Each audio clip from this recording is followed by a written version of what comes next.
जय जय रामकृष्ण हरी. आज आपण हरिपाठमधील अभंग क्रमांक 1 व त्याचा अर्थ पाहणार आहोत. देवाची द्वारी उभा क्षण भारी, तेने मुक्तीचारी साधिला. हरिमुखे म्हणा, हरिमुखे म्हणा, पुण्याची गणना कोण करी.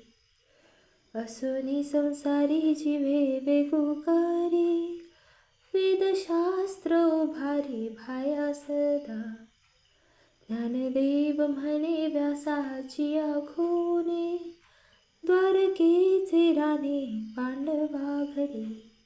या अभंगाचा अर्थ असा होतो की देवाच्या देवळात जो क्षणभर उभा राहील त्याला चारी मुक्ती प्राप्त होतात.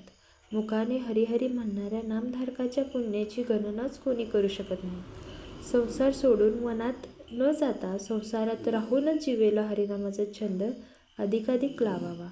भगवान नामस्मरण हे सर्व साधनात श्रेष्ठ आहे, म्हणून हेच एक साधन करा.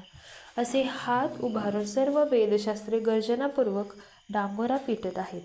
श्री ज्ञानेश्वर महाराज म्हणतात की भगवान व्यासांनी पांडवांना भगवान प्राप्तीच्या ज्या स्वानुभवाच्या खुणा सांगितल्या त्या खुणांनुसार पांडवांनी भगवान प्राप्ती करून घेतली व भगवंतास सर्वस्वी आपलेसे करून घेतले.